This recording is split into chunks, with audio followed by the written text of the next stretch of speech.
Well, it's turning out to be a bruising night for the Democrats in the United States. Donald Trump at this moment seems to be coasting to power. I want to show you some fascinating insights which capture the counting that's happened so far in the US. At a broad level, you've got 247 electoral college votes for Donald Trump versus 204 for Kamala Harris. 87 votes in the electoral college still up for grabs. Let's just take you through some of the crucial battleground states. Remember, there are 7 swing states which will determine ultimately who ends up winning. I'll start with Arizona, where Donald Trump, with the narrowest of margins, 49.8 for the Republican candidate versus 49.4 for Kamala Harris, just a 0.5% gap between Trump and Harris in Arizona. From here, if we come to Georgia, which has already been called by Associated Press in favor of Donald Trump, 95% of the votes already counted,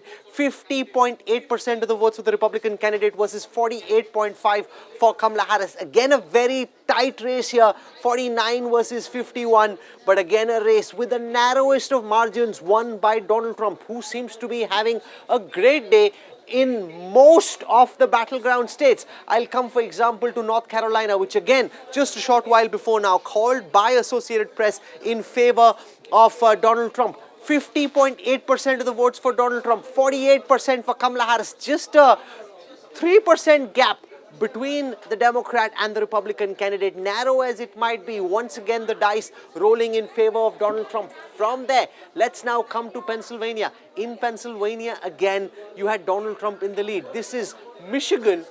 Michigan is a state where Donald Trump has 50.1% of the votes versus Kamala Harris, who has 48% of the vote. Again, a very, very tight race, just 2% there. But again, advantage with 49% of the votes counted for Donald Trump. I want to show you 2 insights which give you a sense of what's really at play over here.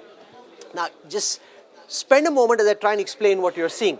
These red arrows that you see and the concentration of red arrows suggests where votes in the United States have swung in favor of Donald Trump. Red is Republican, red is Trump.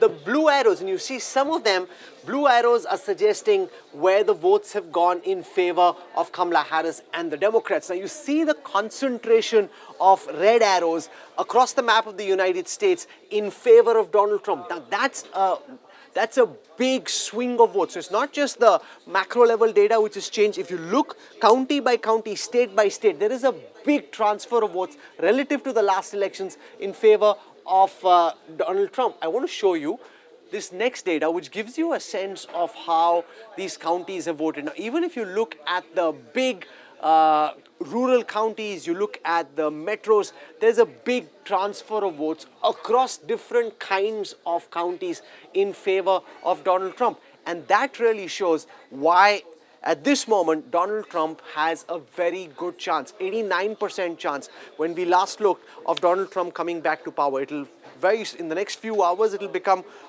definite, but at this moment it seems not since 1897 when George Cleaver came back to power after a gap term has any US president come back to power after losing an election. In America, it seems, still not ready for a woman president, and that really is hugely ironical because of the limitations of his campaign. Despite that, at the macro level, if you look at all the votes that have been counted so far, Donald Trump has 51% of the votes that have been counted so far. Kamala Harris is 47.6% of the national votes that have been counted so far.